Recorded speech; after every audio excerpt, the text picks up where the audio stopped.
kedai. Bukan teringin dari minggu lepas kan kita duk cari apa ni? Nasi sambal lado. So dekat mana hari ni kita cari makanan tempat tu?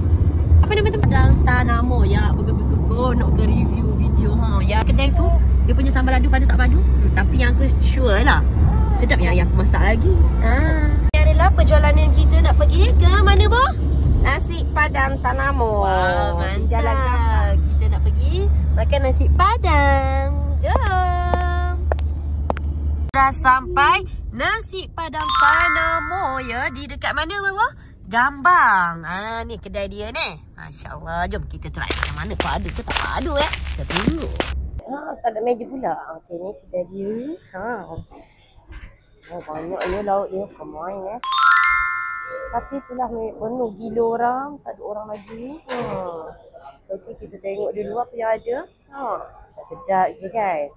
Aku nak more kepada sambal lado lah. Mana sambal lado ni? Tak jumpa lagi ni. Atas kot.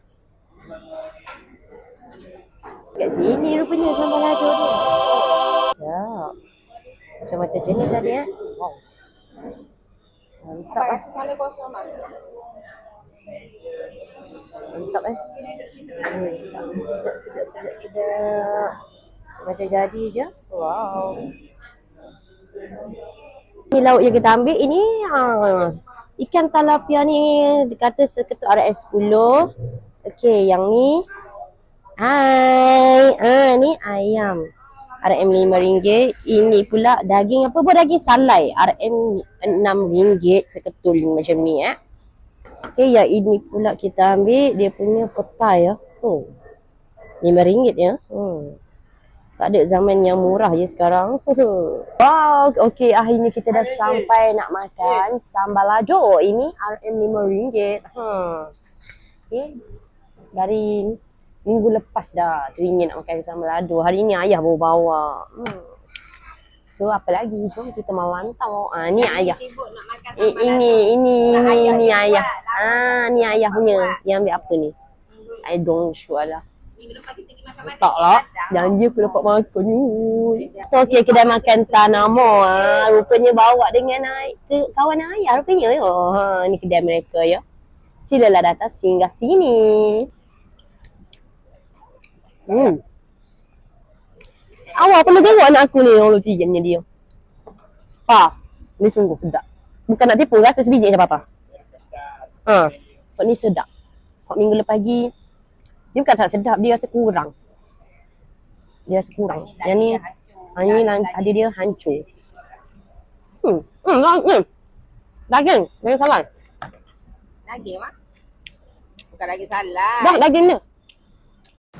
Dia mana dia kabur lagi. Daging salai, daging sedendang. Halo.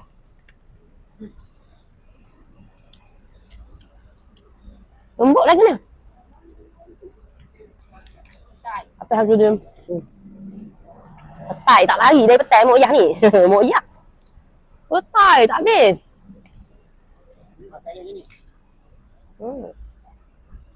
Alah aku nak juga. Yang sikit. Petai tu apa ni? Macam depan sikit macam.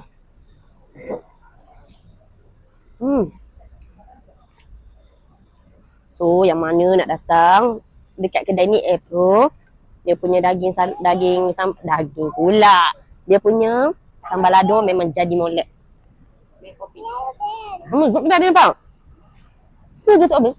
Kedua. Kedai dia memang sedap lah. Memang jadi sangat. Rumah ayam ni sejuk sikit. Mungkin dia dah guna lama. Tapi daging ni daging dang-dang dia memang elok jadi. Kau tengok lembut. Daging dia lembut. Memang approve yang daging dia ni. Tapi satu ketul RM2.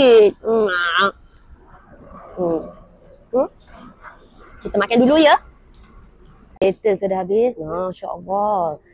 Nasi baik dah sampai bawah. Berdua juga kedai dia. Ramai gila. Yang mana nak try makan sambal-sambal lado dia. Makan dah datang dah dekat Kuantan. Ni nampak tu sedap tu. Bertambah-tambah Jadi kita nak bayar tapi bos cakap apa? Okay, pertama jumpa sahabat, kalau tak jumpa. Oh, ni sahabat dia ya. Okey. Alhamdulillah. Allah, terima kasih banyak-banyak. Semoga kan restoran ni dimurahkan lagi rezeki. Alhamdulillah. Apa-apa korang boleh datang contact dia. Memang sedap. Okay, thank you.